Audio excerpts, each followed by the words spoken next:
Live from the North Carolina Museum of Natural Sciences in beautiful downtown Raleigh, it's the Science Cafe with your host, Chris Smith. Hey everybody. Good evening everyone. Welcome to the North Carolina Museum of Natural Sciences. My name is Chris. I'm your host tonight for the Science Cafe. Glad that you could all come out tonight, visit with us, spend some time here in the Daily Planet Cafe, eating, drinking, and having a great old science-y time. It's that time of year for science, which is every time of year when you're at a science museum, which is why I like it here. Tonight we've got some cool stuff for you. Raise your hand if you came up and tested out our virtual reality Bug VR. Okay, now raise your hand if you thought it was the coolest thing you've ever done. Raise your hand just to humor me, that way it works. Yeah, it's really exciting, right? To take yourself, which is like this big, and then make yourself this big on level with a tarantula or with a scorpion or with ants and beetles. It's a perspective that we can only get, I don't know, maybe if the museums built an environment and made everything look really huge so that you felt small walking through a hallway. I don't know, but think about the cost it would take to, say, build an environment like that when we can just use new technologies that are coming out, like 360-degree cameras and now pretty inexpensive virtual reality apps and headsets that just about anybody can get their hands on to be completely transported to another world or to get a new perspective on the world, the reality that we do live in. And obviously, these tools are a lot of fun, right? We see a lot of virtual reality, at least I do, like in my social media feeds. It's like video games, right? You put on the headset and then you're in this cartoon world where, you know, you're running down hallways and you have quests and all sorts of fun things like that. And that's a perfectly cool and interesting use for virtual reality. But how can we use it to actually educate people? How can we use it to change someone's perspective, to give them a new look on the world around them? And here at this museum, we like to think that we're the best. And so we want to take advantage of all of these new technologies and find ways to incorporate them into what's going on here at this museum, and then hopefully be a model for other museums and other places around the world to be able to use that and make themselves just as good as we are. Nobody laughed at that joke. Anyway, as part of that, if you are watching tonight's Science Cafe online at the Museum of Natural Sciences Facebook page, tonight's slides, so the slideshow presentation for you, if you're watching on, we're doing this tonight on 360-degree cameras. So if you go back, once you go home and you tune in and you want to watch this again because you thought it was so great, you'd be able to scroll or put your phone in your own VR headset and actually watch the cafe in 360 degrees. So that means that everybody in the audience tonight is a part of tonight's cafe stream. Hope you're okay with that. But for those of you watching at home, if you want to see the slides watching on 360, you have to look right here. There's the camera right here, and the slides are here for you to see. Everybody else, this is reality, right? They're over here on the walls. Well, our speaker tonight is Aaron Poteet. He's the co-coordinator for the museum's Visual World Investigate Lab. If you go up to the third floor of this building, the Nature Research Center, you can go inside the Visual World Investigate Lab, and they have all kinds of cool, awesome technology that you get to play with and experiment with. Virtual reality, augmented reality, 3D printing, all sorts of interesting computer programs. There's lots of cool stuff that you can check out. Visualizations of the world, past, present, and future. You can look at what the world's going to look like under climate change scenarios using real data. Lots of cool ways to visualize data, to get your hands on new and fun and interesting technology and learn a little bit about it.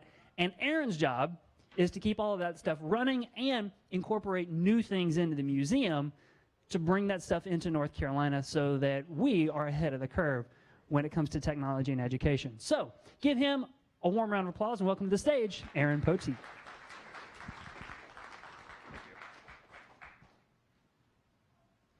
Hey, how's everyone doing tonight? Good. Well, thank you all for coming out tonight. So thank you, Chris, for the introduction. I work in the Visual World Investigate Lab. We're a funky little space in this part of the museum. We have all types of technology. We have scientific visualizations. As he mentioned, we have augmented reality. We have a really cool station where you can hold the world in your hand. You can't really do that. It's really big. This whole talk is about changing perspective, and that's what we're trying to do with technology. We're trying to give you this new perspective on the world. Some other things that we do, virtual reality, and that's what I'm talking about tonight. I'm talking about virtual reality in museums and how we use it. We could make it for games, Chris mentioned that, but you're here to learn. You're here to learn more about the world, and we're hoping to show you about science by using virtual reality. So before I get too started, let's talk about what virtual reality is. So virtual reality, according to the Merriam-Webster Dictionary, is an artificial environment which is experienced through sensory stimulation, such as sights and sounds. It's provided by a computer, and your actions are determining what goes on. So to make this really easy, for those of you that used a headset today, you put it on your face. That gives you the sights and sounds. It's a computer, so that's going to tell you what's going on. And then as you move, if you look to the left, it should look to the left. If you look to the right, it should look to the right. If it's a really nice virtual reality headset and you have controllers, if you wave your hand, it should wave your hand. So that's virtual reality. But that's still kind of unclear. You know, you put on a headset, you're there.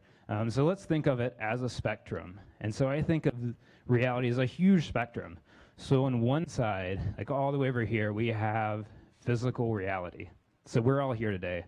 We're all physically here. You can touch things, you can smell things. I mean, I can smell the fries. I was over there and I was just like, I really need to eat. And then you have this whole kind of middle ground. And I'm going to go to this other part, and I'm going to go over to the live camera. So this is a live 360 camera. Hey, camera. So this could be more of digital reality. The other end, it's all fake. None of it's real. And so virtual reality, what we're talking about tonight, is about right here. So we're trying to get you as close to digital as we can. We're not all the way there.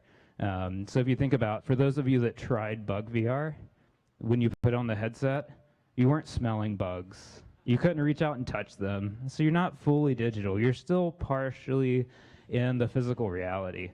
And so this whole middle ground here is called mixed reality. So you're kind of mixing between the two realities. And there's this huge spectrum. So all the way back over here, we're at physical reality. If I move over a step, I'm at augmented reality. Has anyone tried Pokemon Go? Can I get a raise of hands? Has anyone seen anyone try Pokemon Go? Yeah, so that's augmented reality. So most of it's real. You hold up your phone, you look around, it shows you the real world, you're actually there, and then it just shows a little digital character. So we're over here, we're almost physical, but we're augmenting it with a little bit of digital. And then we start sliding back towards the digital world, somewhere about here, about 3/4 of the way there. This isn't really out there yet. Microsoft's working on it with the HoloLens and some other things. But this part, where you're mostly digital, but you have some real things, imagine playing a game with someone else, and you look over at them, and it's actually them, but you're both in another landscape. Imagine you're both on Mars, and you're looking at each other. You still have some of that actual reality, but most of it's more digital. So you have this wide spectrum. And today I'm pretty much only going to be talking about virtual reality. So we're right here. We're trying to get you where everything's digital. So I'm going to talk about 3 different things tonight. We're going to be talking about the technology behind virtual reality. So I want everyone here to know how it works, some of the basic headsets that's going on, and how we create the content. For those of you that saw Bug VR, I think it's interesting how it works, and I have a live example up here of how we can create virtual content. In the second part, I'm going to talk about the content. You know, what are we trying to get? As museums, what kind of content do we want to show you? And then finally, we're going to talk about what's actually going on in museums and why museums and virtual reality are a perfect pair. They're going together really nicely right now. And I think the main reason is that it allows you to change perspective and get an experience that you can't otherwise get. All right, so first up, technology. So this is the fun part. This is what I like. So everyone that came up here tonight and tried out Bug VR, you tried on a headset. This is called a Gear VR. And so the headsets are what take you from the actual physical reality into the digital reality. And there are 3 different levels of headsets. So everyone here probably has a smartphone, or at least knows someone that does. So with that, you can create your own little virtual reality device. I have examples on the screen. The upper left is the entry level called a Google Cardboard, and it's actually made of cardboard. It has some Velcro, and you just put your phone in there. With the right app, you can go into virtual reality. This is not all the way over here. So remember virtual reality right here? The cardboard's a little less than the digital. And so if you move down to something like the Gear VR, it's a little nicer, has some head straps, and some of them come with a little controller so you can interact with your environment. So that's getting a little closer. And then the last one, the Oculus Rift, or you could also think of the HTC Vive. So these are standalone. You don't need a cell phone. They have their own screen. And they also come with controllers, so you can interact with your environment. So we're getting a little closer and closer. And so in the future, eventually it's going to get to where you just have on your headset, or maybe you have on glasses, and there's a sensor that's picking you up, and it knows where you're at, and it knows when you kick at a soccer ball. That's kind of where this is eventually going, but right now you have to hold controllers, and it looks a little awkward. So all these headsets have a few things in common, and no matter which one you have, you'll need a few core items. So the first thing you need is a screen. So if you think about your cell phone screen, think about the technology in the past 10 years, or the past 5 years, how far that screen has come. It's getting larger, better resolution, and so that's going to continue to get better and better, and as that gets better, it's going to look more realistic. The second part, and you may be able to see this in the Google Cardboard, there's some little lenses in there. They're about this big, a couple inches, and what those do is they slightly warp the image, so it looks like you're actually seeing a curved image, and that helps your eyes to be able to think that you're seeing a physical image instead of just a flat screen. And these lenses are one of the things holding back virtual reality right now. The natural human perception, you have all these peripheral vision. For those of you that tried on the headset or have tried it on before, you don't get the peripheral vision. So that's going to be something that's going to be coming, and that's going to be really huge. Because as humans, we're made to see things from the side. If something's going on, we want to see what it is. And if there's nothing there, we know something's wrong. So whenever you were looking in the headset, it may have looked like you were looking through binoculars. You're missing about 10 degrees of vision outside of the peripheral vision. So you have all the peripheral vision gone, and then about 10 degrees around everything else. And so that's why they don't look perfect yet. It still looks like you have on a headset. So those are the two main things. After that, you have a case. So you have cardboard on the low end. You have nice plastic on the high end. They'll come with head straps. Some of these have foam on the inside to make them nice and comfy. Some of them have headphones on them. Here we added headphones on top, but a lot of the nicer ones now come with headphones included. And then the part that actually makes it work, and you all have this in your cell phone, there's a gyroscope and an accelerometer. So whenever you turn your phone, it knows which way you're looking. And that's how it knows when you look to the left, to look to the left, and when you look to the right, to look to the right. And if there's any lag in that, it's going to throw you off, and you're going to feel out of balance, a little weird. And that's one of the things that's really improved lately with virtual reality, is that your movement is tracked pretty accurately, and that's just going to get better. So those are all the basics of the headset. And so now we get to talk about how the content's made, what technology goes in there. And so there's two types of content I'm going to talk about quickly. There is what's called created content. So think about this as a video game, completely digital creation. You go in, model all these people, you make them walk around, you could be in that virtual environment. And then there's what people got to experience tonight and what's live right here. There's 360 video and 360 photos, and that's kind of a capture environment. So it was there at one point. If you go back and watch this video, it happened, but it's not actually there now. So you can't go back and go and be in the video. So that's still a digital creation. And how this is created. The created environments, there are lots of editors out there where you can go and create your models, and then you can use a graphical user interface, you use code, and you create this environment that you're then dropped into when you put on the headset. And there's also the captured environments. So this camera right here has two lenses on it, and it's called the Samsung Gear 360. It's in the upper right-hand corner. And each of these lenses is a fisheye lens, and they're capturing 220 degrees of vision. And so what happens is this camera is automatically stitching right here. So if I stand right here, I'm going to look really weird in this camera. So I'm just going to go ahead and mess with that a little bit. But what it's doing is the software is automatically taking these two images kind of here at the edge and bringing them together and trying to make it make sense. And this is what's really going to improve in the future. Because the technology that does this, the software, the better that gets, the less you'll be able to tell that it's captured with multiple cameras. And this is more of an entry-level 360 camera. The nicer ones, like in the bottom right, they have more than 2 cameras. So the one there actually has 6 cameras. So that has really high definition, really good imagery. But then you have the 6 stitch lines. So you have to think about that. All right, so that's how we make the content. So now what about the content?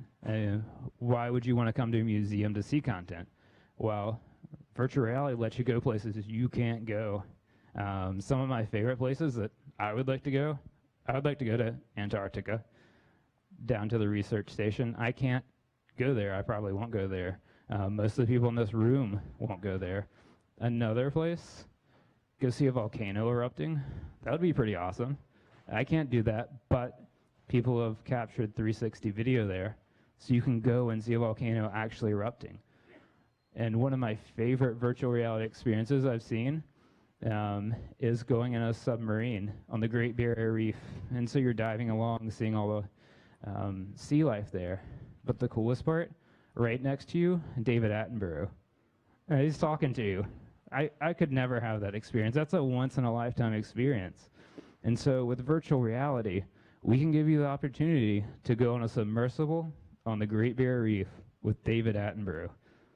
It's not going to smell like you're in the submarine, which could be a good thing. It could be bad. But you'll be there. And so some other extremes that I like, going to Mount Everest.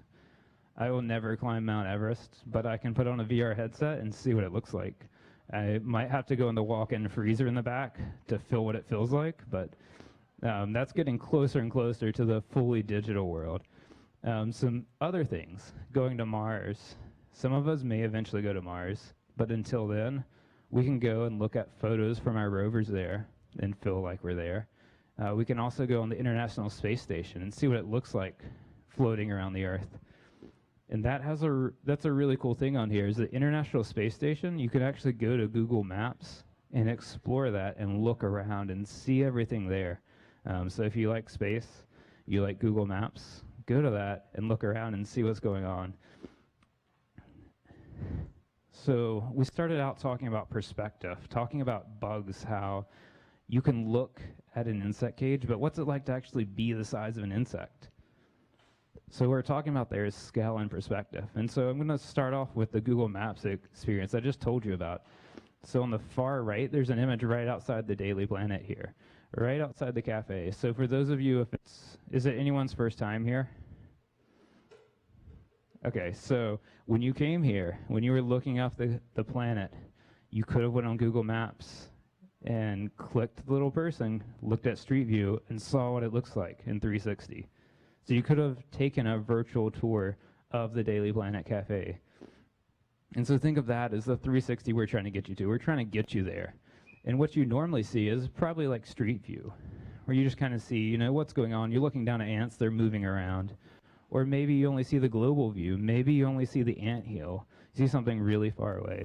So you have all these different scales, and we're trying to take you down to the best scale, the ones that you normally can't see. And Google did that for us with Street View a while ago. But what we're trying to do is the same thing with ants, things that we have here at the museum.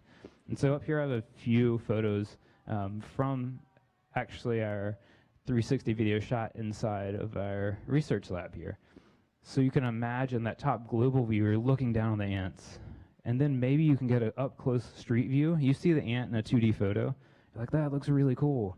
But then imagine if you see that 2D photo, and then you can look to the left, and you can look to the right. You can look up and down, and the ants are moving around, and you can see what they're actually doing. You're transformed, hopefully, to that little tiny scale that you can never get anywhere else. We still want you to come here and see the ants, but we want to give you that extra experience, that thing that'll hopefully change your worldview, change how you look at ants, so that next time you see ants, you'll be like, I wonder what type of ant that is. So that's what we're trying to do with virtual reality at museums. And so some other things we're trying to do other than that, there are some really cool experiences around the world. And I'm going to show you some of my favorite.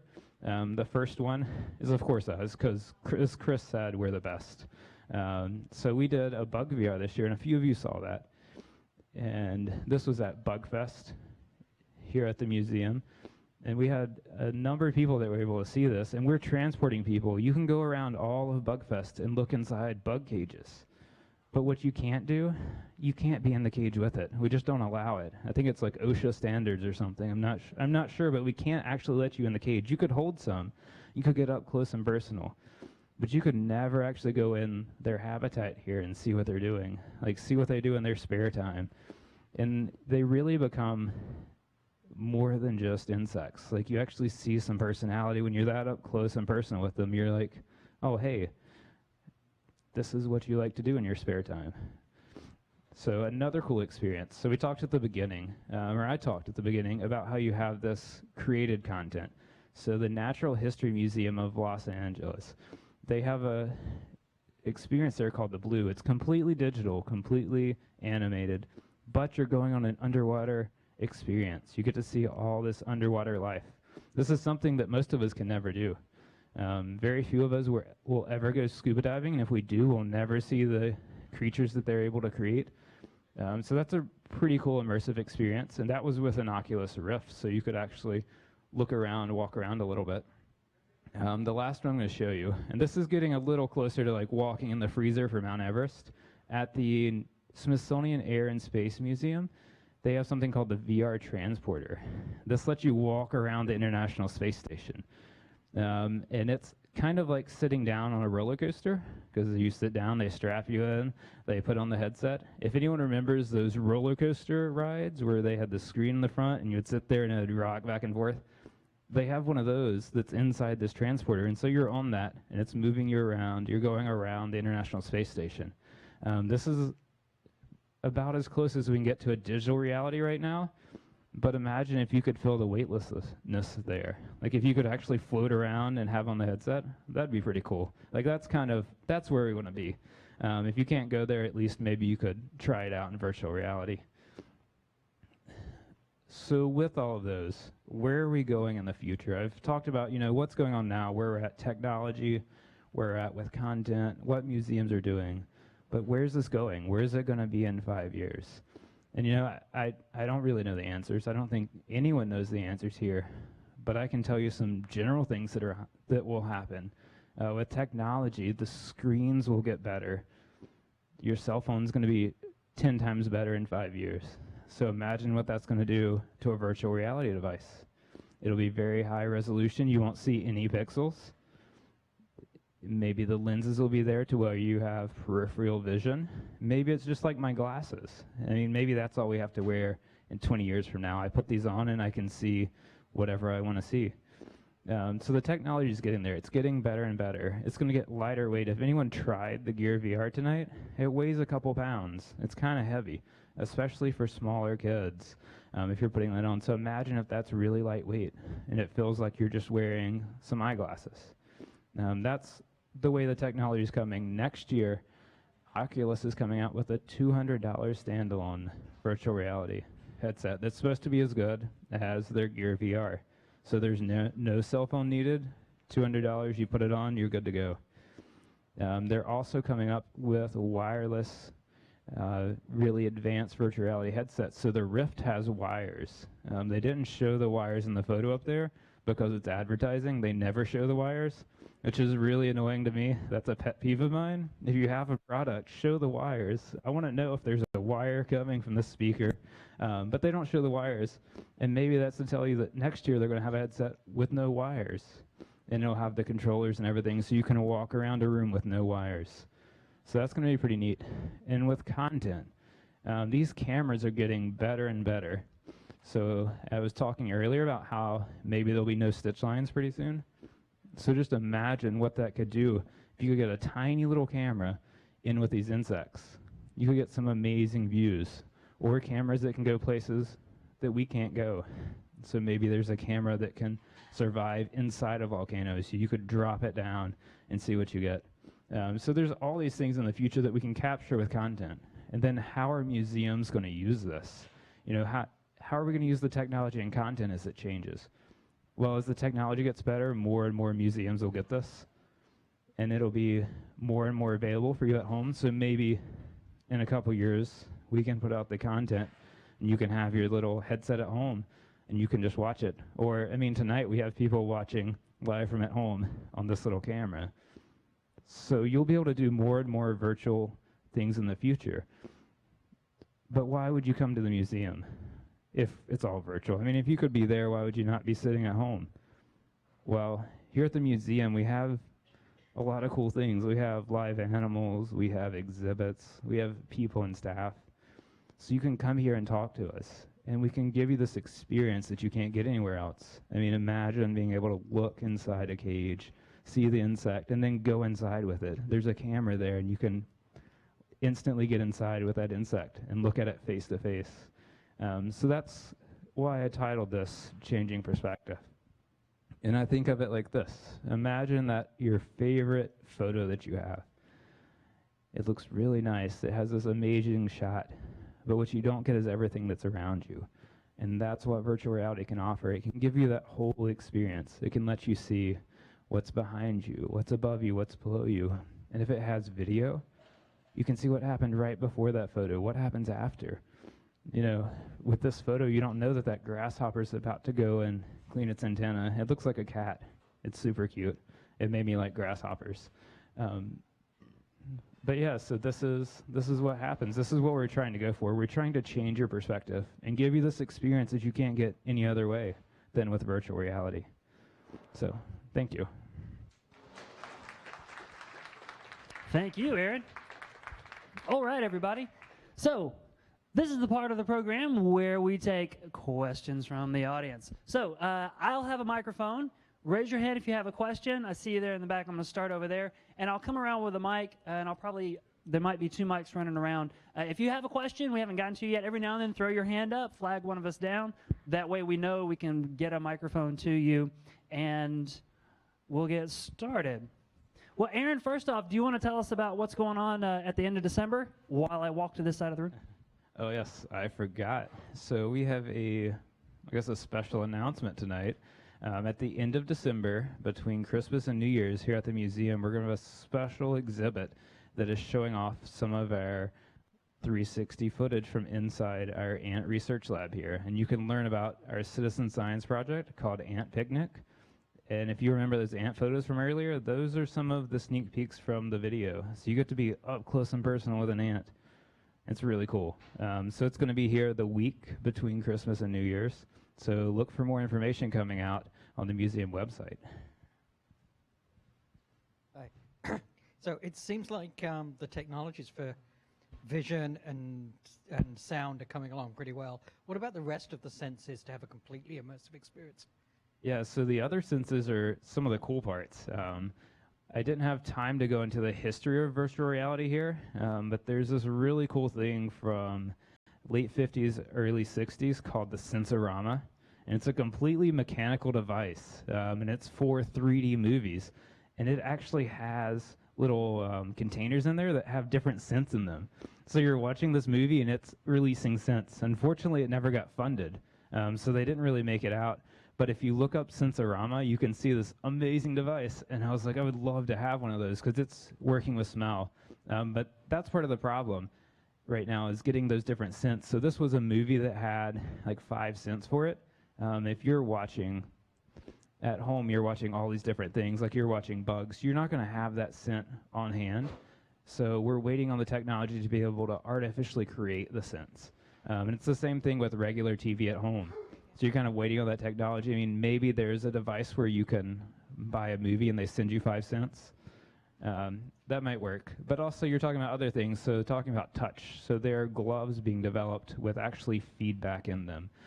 So you can move your hand around in space, and then if something happens, it'll vibrate or you can feel that. And they're actually entire bodysuits that people are developing, but they're really expensive, and they don't work that well, and they don't work for that many things. So it's a really specific use right now. But yeah, that's when you're getting to completely digital. You feel like you're there. You smell it. You feel it. Like when all of that's there, it's going to be pretty great. So yeah. Maybe at that point you should have just gone there. Yeah, if you can afford the plane ticket. Right, yeah. So I'm kind of curious. Most of what we're seeing, you've touched upon it, and what we're doing in the museum with the Ant project and the Bugfest project, but most of the time you see and hear about this, it's a sort of consumer-based, it's entertainment-based, and I guess I understand that because that's where the money is, but I'm just kind of curious if you could touch upon some of the ways, the other applications of it other than that, and maybe other than military, because I'm sure the military were the first ones into this. Yeah, so the military is also a big driver for virtual reality early on. A lot of people think of virtual reality for video games, consumer use at home. One of the biggest virtual reality markets right now is actually for training. So job training, corporate training. You can give people experiences before they actually go out and do them.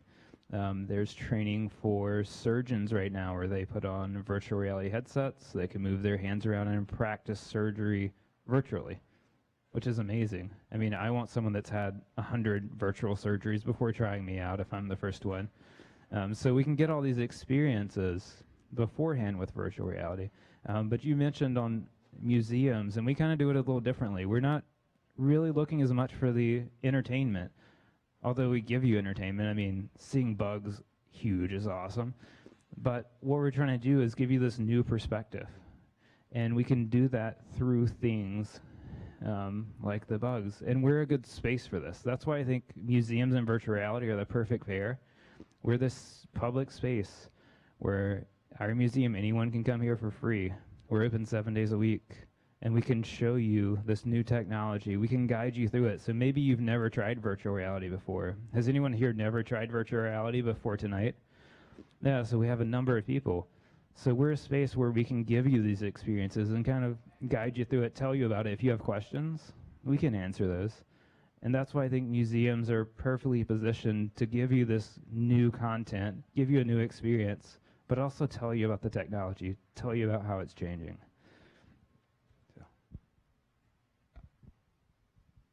Thank you very much for, can you hear me? Thank you very much for this great talk. I just have a question about the peripheral vision aspect. If you increase the ability to have peripheral vision, then you may be introducing reflexive behavior which didn't exist before. For example, in a movie theater, if everybody's watching the screen, all of a sudden a door on the side opens with light. Every head will turn automatically before you realize you're doing it. It's reflexive. So you get this kind of behavior with peripheral vision that you don't get with normal vision. So the question is, has this been investigated in terms of how this might work? Yeah, so the question was about peripheral vision, and if you have peripheral vision in virtual reality, how will that impact us? And he gave a great example about how if you're at a movie theater and that door opens and lets all the light in, you're just like, oh, what's that? And so you notice it even though you're looking at the movie screen. And so in virtual reality, I don't know about the literature that's out there for it, but I know kind of what's being done with it. And if you imagine how you have this nice, really focused screen, so the edges get a little blurry for us. And so when people are developing it, they're making it kind of blurry. They're not making a lot happen because you don't want that pop of light. You want it to be kind of dull. So it's really just there to make us think we're there. Like, it's not there to do much. But maybe if you're playing a video game, there's some type of indicator that pops up and you're like, oh, there's something over there. So maybe that's where it's going. I don't actually know if changing your peripheral vision has that much impact on people, because this is a constantly changing technology. What's here today and what's here in 6 months will be really different. And that's just the nature of it. It's emerging, it's changing technology. 6 months ago, this camera was not around. I mean, there was another version, but this is within the last 6 months. There's a whole new thing. I didn't mention this when you're creating digital content. There's something called WebVR. So within your web browser, it's written in CSS, HTML, JavaScript. You can go on there and go in a virtual world, just going to a website.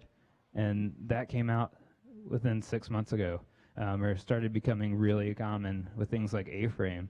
And just everyone released the augmented reality kind of systems this summer. So Apple, Android, all of those came out with these developer kits for augmented reality just this summer.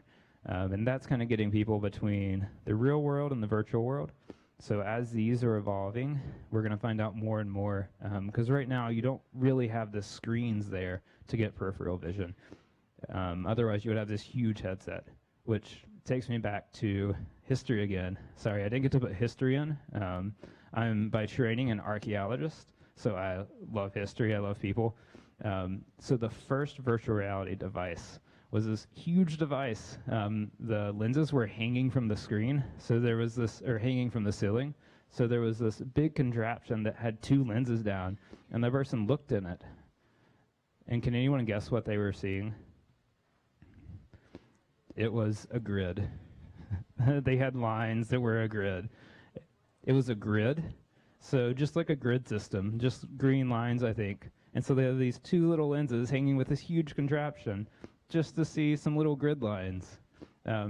So, you know, that's how it started out. So today we could do peripheral vision, but we would need a similar contraption and have these huge screens. But hopefully within the next few years, they'll start working on that more and more. Because it does kind of feel like you're looking through binoculars partially. But once you're in it a little bit, you start looking past losing your peripheral and part of that. So, thank you. Hi. So, whenever you look at something and you have 2 working eyes, usually one eye perceives something at a slightly different position than the other. So, do they have? Are they working on like 2 cameras to simulate that, or is that still in the future? Yes, so I could go all the way back in the slides, but if you remember the cameras that I was showing you, there's like this one that has 2 lenses, and then there's more advanced ones with like 6 lenses. So one of the things the 6 lens camera does is it'll use 3 of the lenses to capture one image and 3 to capture the other. And so that'll give you the stereoscopic view. And those of you that saw Bug VR, that was kind of a monoscopic view. It didn't really look 3D.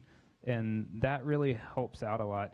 People can get, if you watch a 3D movie and get motion sickness or feel a little awkward, if you have that in a headset, the same thing tends to happen. But yeah, that's what people are working on with cameras. With created digital content, you can just click a setting and make it into that. So yeah. Well, I have a question about people, about vision and about glasses.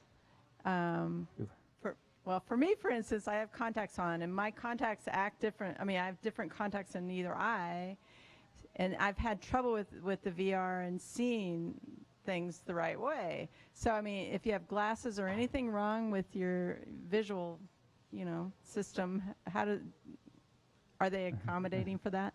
Yes, so if you have vision problems like glasses, it can sometimes cause issues. For instance, for me, I like to do it without glasses. It looks better. For some people, they need their glasses. So you have to imagine most of these headsets, the phone is kind of here at the end, and the lens is about 1 inch, 2 inches from that. So if you have trouble seeing things at that distance, it's going to be kind of hard for me. You can still focus it. There are adjustment mechanisms there, but you can never get that really perfect. So that's another reason you should come to the museum and try out virtual reality if you're thinking about it, is because this is where you can come and see. We can see what works for you. I do know that if you can only see well with one eye, it still works, because we're showing you the same image in both eyes, so you can still get that perspective. You can still look up, down, left, right. It still looks like you're there. But that's something people are working on, because these lenses, right now, they just adjust the focal distance. So it's moving the lens closer and further away from your eyes. And things like the Google Cardboard, you can't even adjust them. So as that becomes more advanced, maybe you can have your own custom lenses that you can put in for cheap. Go ahead. It's a new VisionWorks. Like you go in the mall and you're going to get your VR glasses adjusted to your your eyes. I like great. that. Is that covered in my vision plan? Exactly. Maybe. Maybe it is in 10 years. I don't know if we're all using virtual reality. To go back to the peripheral vision issue, I know they're making TVs now with the curved screens. Would a curved screen in one of these help with the peripheral vision, or is that just something that isn't going to work? So if I understand that right, you're saying for the curved screen, so having on your face curved screen, would that help? Yeah, and so that's one of the technologies we're kind of waiting on.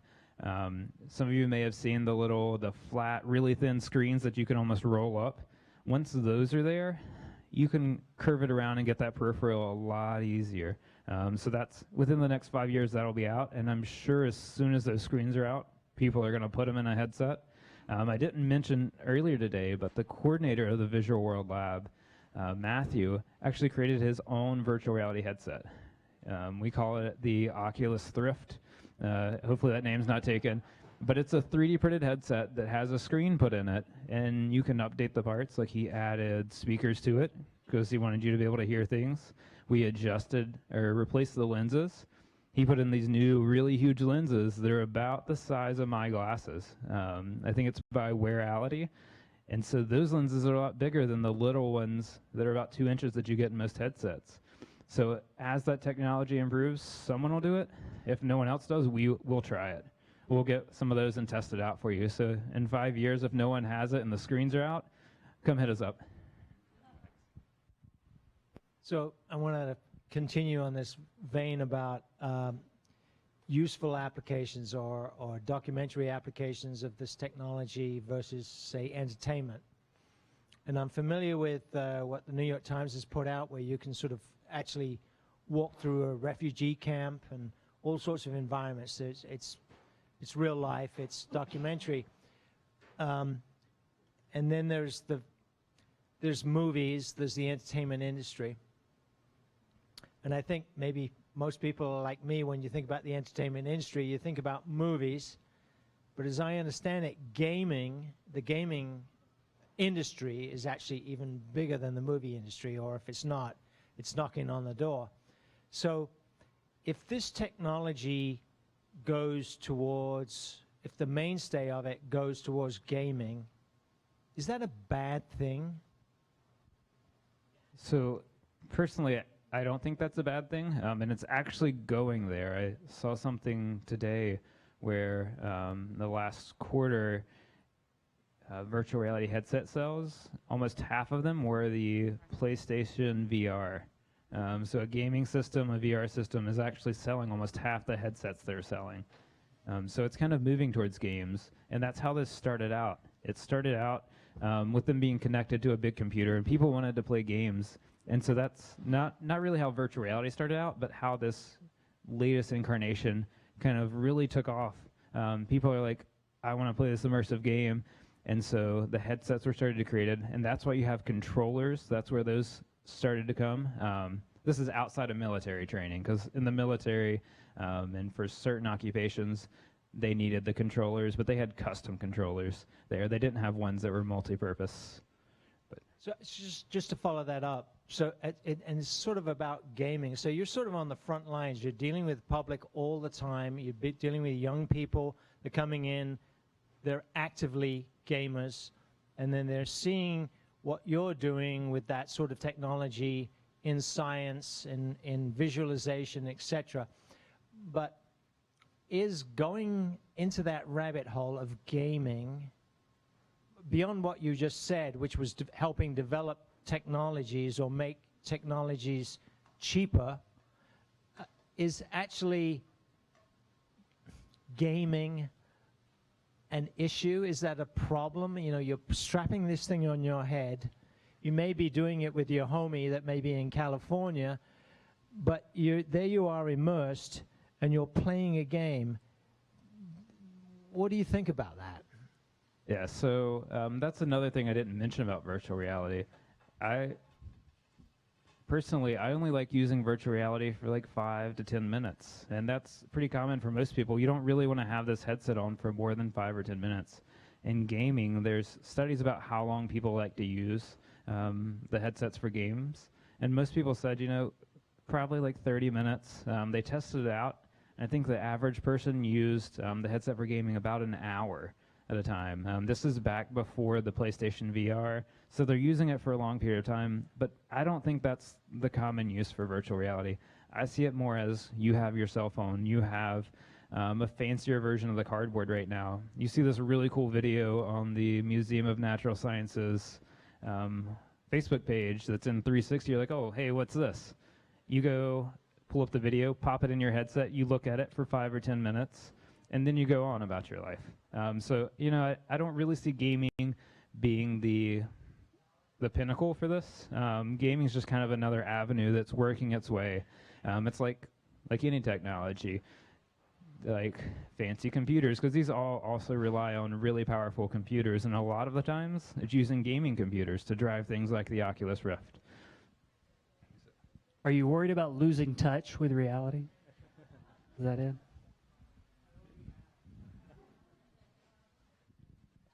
I guess a basic question I have is, to what extent, other than games, is there a library of material that one could have if they bought one of these consumer sort of grade Samsung VRs?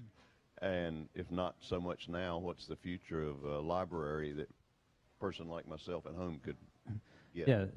Yeah, thank you. So the question was about the content that's available right now outside of games. So I'm just going to stop talking about games in general. And if you have game questions, wait till the end. But so outside of that, there's a lot of portals for this like 360 content right now. YouTube actually has a search where you can search by 360 content. A lot of major film producers are putting out 360 content that you can see for free. I know National Geographic is putting out Discovery Channel. Discovery has a Discovery VR app, and so you can go there and see some really cool things. I went swimming with sharks the other day on that, which was pretty awesome. The New York Times has a great virtual reality experience, and so more and more people are starting to put out this 360 virtual reality content, and a lot of people are, some of it you have to pay for. A lot of people like us are trying to make it as free as we can for you. We want you to experience what we have, and if that's through virtual reality content, that's one way we can reach you. We really want you to come here and experience it, because we can tell you all about it and answer your questions. But maybe you can't come to the museum. Maybe physically you're stuck somewhere, or you're across the country or across the world. We can share our content with you and bring you here and show you the cool things we have. So I think in a couple years, you're going to see almost everyone have 360 content. The other day I saw a news thing on Facebook. They were doing a 360 live stream of their newscast. They were out on the scene, and so you could look around and see what was going on. So I think as these cameras become better, as they become cheaper and more reliable, you'll see it more and more often, where you'll have the option to see it in 360, or you can see it in the regular 2D. Come on, buddy. And one of the things, for those of you that have tried our live stream at home, if you have your cell phone and you go there, you don't have to have a VR headset to see it. You can hold up your phone and you can turn your phone and it'll turn your view. So that's another great thing about this 360 video, is you don't always have to put on a headset. And so maybe you put on a headset for the cool parts and take it off and then look around and see what you want for the other parts. I have an additional comment on the peripheral vision. I rolled an airplane in a flight simulator because I had limited peripheral vision, so pilots really have to have that in order to fly. That was an inadvertent rolling. It wasn't intentional. And it was a very limited purpose flight simulator, but I guess they've been around a long time, where they have TV screens and a 180-degree array of them, so that they get the full sense of it, but of course they don't need a device to see the screen. Yeah, the flight simulators have been around for a while, and I think that's going to be one of the first places to develop these peripheral vision and additional technologies. So we can also thank the military for bringing along this technology and making it better and better. So I'm wondering if you could tell me what the current state of 3D sound is. I just kind of discovered maybe a month ago, that there's a fair number of 3D sound demos on the web, like the Virtual Barbershop, which is just great. But I was wondering if there is 3D sound in dynamic content, because that's obviously recorded with those special microphones that are shaped like human ears. Yes, so the 3D sound content is actually more in its infancy than the cameras. So the cameras, we can get a couple of different lenses and stitch that together pretty easily. The sound is a lot harder because you have echoes, you have all these odd things happening, but they are working on it. And the camera I showed you earlier with 6 different cameras, ones like that have multiple microphones. And so they're picking up a little bit of that surround sound, so you get more 360 sound. But that's going to be another big challenge, unless it's digitally created, unless you just go in and create it. If you actually want to record something, it's going to be pretty hard. So hopefully that's a 5-year goal for some company that's making a camera. If not, maybe it is now. Maybe you just gave them their company idea. Okay, allow me to geek out for a minute. And I can't believe, unless I missed it, that this hasn't been brought up. This might be a little tongue-in-cheek, but also speaks to, how the development of how things are going. When do we get to experience the holodeck on the Star Trek Next Generation?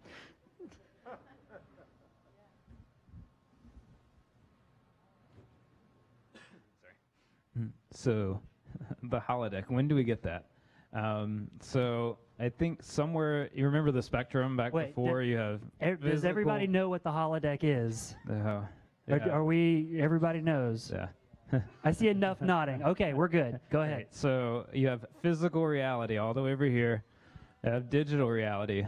So, I mean, we're getting pretty close to where we can create the holodeck. Someone has to want to create it. Right now, I said I wouldn't talk about it, but there's a game out now called Star Trek Bridge Crew, where you can be on the bridge. You have your little controllers. You can touch everything, all your controls, and it's multiplayer, so you have other people doing other positions, so you can look over at them. It's all digital. But, I mean, I think, I don't know when we'll be there. I'm personally not going to create it, but I hope someone does, and I'm sure someone's trying. But that would be really cool at a Star Trek conference. So can you imagine the sales for that? I have a question about the 10-minute endurance part, though. I mean, if it's 10 minutes that you can really, can you explain that a little bit more? Because you can't really go very far in 10 minutes. Yeah, so earlier I said that I only like to watch things around 5 or 10 minutes. And right now that's partially comfort wearing the devices. When you're enclosed in this little headset here, you can heat up pretty quickly, get a little sweaty. And also it's kind of heavy right now. So in the next few years, as the technology gets better and better, they'll be more comfortable, and the nicer headsets. So some of the ones I showed you, like the Oculus Rift, those are around $400 just for the device. And then you need the fancy computer. But those are a lot more comfortable, and they're lighter weight. So I think as the technology increases, as it is more comfortable in your head, I think that'll improve how long people want to wear it. And if you remember, I also said people that used it for games averaged around an hour of use. Right. And so they're going to take that off if they're uncomfortable. They'll take a break. So I think it's getting there, and it's really going to depend on the technology being there, it being lighter weight, and engineers making it more ergonomic, making it feel better. I mean, is there any evidence? I mean, I know this is way outside your, but I mean, neurologically, emotionally, whatever, physically, that you should be doing this for long periods of time? Is there any thought about that? So there is thought about it, and there's research. I'm not currently up to date on all the research, but what I know about it, a lot of the virtual reality isn't recommended for younger kids, especially for long periods of time. And that is partially with development. If you're in this virtual environment looking around, it could have some adverse effects. I don't know the actual stats and figures for that, but I do know for a lot of these they recommend that kids under a certain age, I think it may be 11 or 13 for these, that they don't use it, at least for a prolonged period. So don't let your little 6, 7-year-old go play virtual reality games for hours. It could have some issues. But hopefully that gets fixed. So I think our time is almost up, And I think we'll have a few minutes for folks who didn't get a chance to do the VR before the show. You can come up, and I think we can probably still suit you up a few folks after the show. But Aaron, temper my expectations. When should we not use virtual reality? When should we not use virtual reality? I don't think driving. You should, while from driving. The audience. That's a good one. Okay. I think this comes into the common sense. Again, going back, I talked about Pokemon Go. I remember all the reports of people getting hit by cars and things. Same thing with virtual reality. Don't do it. Don't do it outside if you're walking around. If you're using a full-on immersive headset and you're actually walking around in the environment, for some of the nicer headsets, for that, it's typically roped off for you. So I wouldn't do it up here on stage because I would probably fall off. But that's going to be an improvement in the future, is there's going to be, your device is going to be able to sense all of its surroundings. So if there's a stage I'm about to walk off of, or I'm going to bump into my desk, it may put a physical object in my way in the game, or in whatever world I'm in. And so maybe I'm on Mars and I'm walking towards this desk, and there's a big rock here. So I may try to go up to it, try to feel it, but it won't let me run into it. So hopefully that's where it goes. But yeah, definitely not while driving, not while biking, not while walking, probably not while eating. Yeah, not while bathing. That's a good one, because these are electronics. They will get wet, they will short out, and then you have to buy new ones. But places you should use it, come to the museum, use it here. We'll show you some really cool stuff. We do pay him to say that. Give him a round of applause, everybody.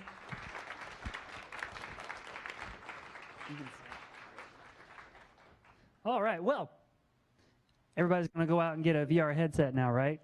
Or if you don't want to, you can just come here to the museum and use ours. Don't forget the last week of December, you can come and check out our ANT virtual reality experience. If you saw the Bug VR tonight, it's different than that one. It's really cool. I did an ANT VR test run. It's really cool science stuff that you're going to want to come and check out. Last week of December, between Christmas and the New Year holiday. So come out for that. Next Thursday night is Science Trivia. Get your team together, come out, compete for prizes. We have awesome prizes, cash money here in the Daily Planet Cafe. We always have a lot of people, so it's a lot of fun. Yours truly is writing the trivia questions next week, so get ready. Y'all know I like it hard. So, hope that I'll see you all again here at the Science Cafe next week. Thanks for coming out for virtual reality tonight. We'll see you again next time, everybody. Good night.